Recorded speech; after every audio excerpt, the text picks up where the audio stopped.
There are many strange creatures in real life, but Mario also has a couple of odd ones. For example, the Lakitu. They are Koopas who ride clouds through the skies, dropping spiny eggs on the enemies down below. But they had a couple of big changes throughout the years. So today, yes, that's right, we are going to analyze how this enemy changed in terms of story, gameplay, use and design throughout the years.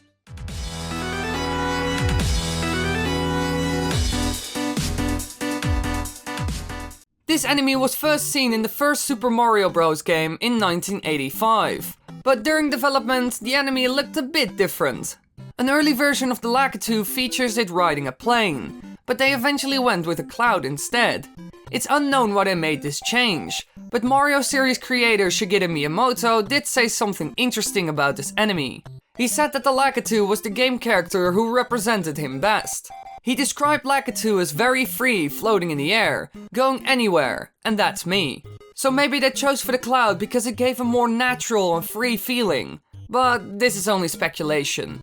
Lakitu's made their debut in Super Mario Bros., whose manual describes them as the mysterious turtle who controls the clouds. They first appear in World 4-1, where they simply move back and forth at the top of the screen, ducking into their clouds to drop spiny eggs. Now the Lakitu are one of the more difficult and special enemies in this game. They can be very annoying, to be honest. But the thing that interests me the most is their ability to control the clouds. Do they possess magical powers in any way? Well, some say that he is based on Rajin, a god of lightning, thunder and storms in the Shinto religion and Japanese mythology. Since they both seem to have similar powers, and there's even a version of the Lakitu called the Thunder Lakitu, which looks exactly like the god.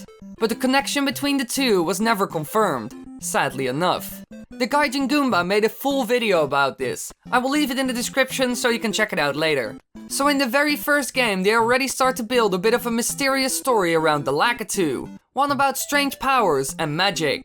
And it makes sense that they did this. It's one of the special enemies after all that you rarely encounter. They did the same with the Hammer Bros, who are the elite of Bowser.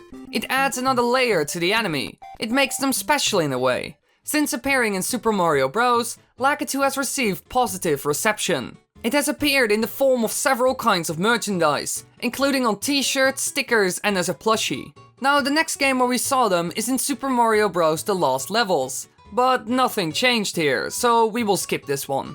We move on to one of the best 2D Mario platformers ever made, Super Mario Bros. 3, and here we saw some big changes.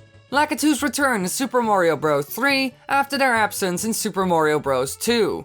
Depending on the level, they may throw one of two types: a red egg that hatches into a spiny on impact, or a green egg that does not hatch but continues to roll on the ground to harm Mario. They also added the Lakitu cloud as an item, which allows Mario and Luigi to skip levels.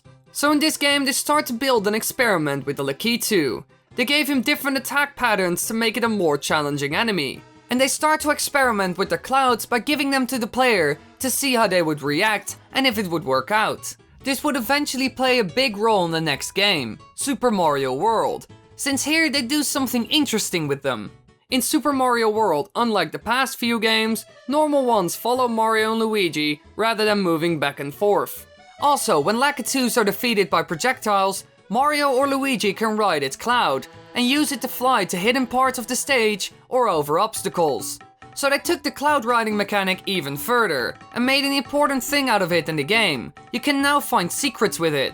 Instead of just being an enemy, they have some sort of Easter egg use, since you first had to find out that you could even get on their clouds, and then you could use it to find all kinds of secrets. Super Mario World also introduces Lakitu subspecies, such as Fishing Lakitus, Fishing Boo, and Lakitu in a pipe. So they also start to expand by creating different kinds of enemies. And the Fishing Lakitu even tries to trick you by luring you with a 1-up.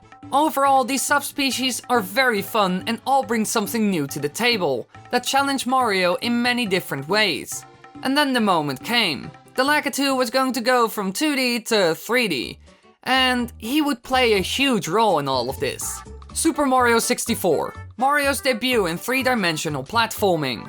The The first two Lakitus seen in the game are the friendly Lakitu brothers, who help Mario toward the beginning of the game and give him hints in Whomp's fortress. But the most interesting part is, they are also camera-carrying fishing Lakitus that film his entire adventure. This filming technique is a means of depicting the player's views behind Mario. Using camera buttons, the player can control Lakitu's position and thereby change the camera angle. The entire concept of 3D in video games was completely new, so people weren't used to this at all. They had been used to 2D video games their entire life, so Nintendo had to come up with a good way for it to make sense to the people. And so they used the Lakitu as cameramen. And now all of a sudden it made sense why they saw everything from these weird angles. This is such a smart way of introducing the 3D concept with different angles to the player, since they used an iconic character and it made sense to them. Super Mario 64 is also the first game where we see friendly and helpful Lakitu. But enemy Lakitus also appear in courses such as Tiny Huge Island and Rainbow Ride, where they float and drop spinies on Mario. So in terms of enemy use, they have become quite basic again, since the subspecies don't even return in this game.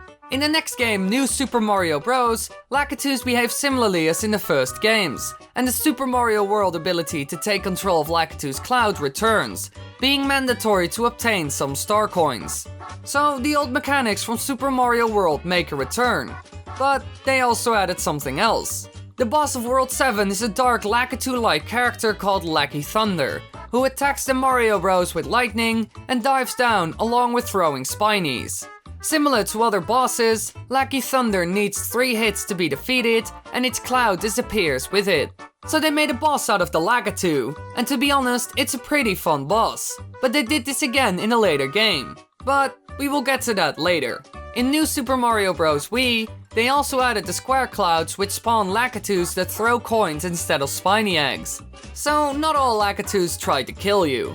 Now in Super Mario Galaxy 2, they picked up the entire Lakitu boss concept and made it even bigger and even better. And the outcome was the Giga Lakitu, also known as King Lakitu. He mainly throws spinies at Mario, and you will need Yoshi in order to defeat him, since you need to spit the spinies back at him. Besides this, he has an electrical based attack where he goes right across while his cloud shoots thunder down. Now this battle is essentially the bigger scale 3D and more difficult version of the one from New Super Mario Bros. The biggest difference is that you use Yoshi this time. Besides this, it's similar. But after this, nothing really special happened in the main series games anymore. Yeah, sure, they added a golden cloud that works like the gold block, and they are also seen throwing seeds of piranha plants, but besides this, literally nothing happened. But what about the spin-off games? Well, here's something completely different happened. In some games he is still an enemy, but in a lot, he isn't. In almost every spin-off game, he has the same role as he had in Super Mario 64. For example, in Super Mario Kart. Here he is the friendly referee that has appeared in every Mario Kart game since the series' inception. He will perform various helpful duties throughout the race. Most importantly, he will start the race or battle by using his start signal. If the player is driving in the wrong direction, he will appear holding a wrong way sign until you turn around. After crossing the line, he will appear to indicate the lap you're on, or wave a checkered flag to finish the race.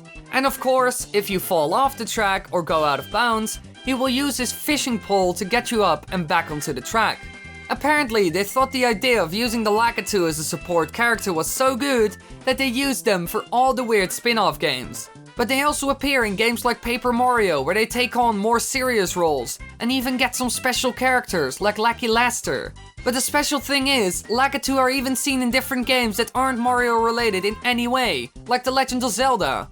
They were seen in the Minish Cap. In this game, Lakitus were recognizable, but their clouds had no smile, they seemed to not wear goggles, their hair was thicker, and they threw thunderbolts rather than spiny eggs. They were found in the sky, and even Link had the ability to steal their clouds with an item called the Gust Jar. So out of all the enemies I've ever looked at in any game, this is the one that has been used for every role imaginable as far as I could find. They have been used for nearly everything you can think of, especially in the spin-off games. And so you see that Lakitu has changed loads in its lifetime. It went from a special enemy to everything you can imagine, from a cameraman to a boss. So yeah, they have been pretty busy. Thanks for watching, everybody. If you want to follow me on Twitter or Instagram, just look right side below, yeah, there. Editor, point at it with a finger thing, with a finger or an arrow, either of the two. Yay!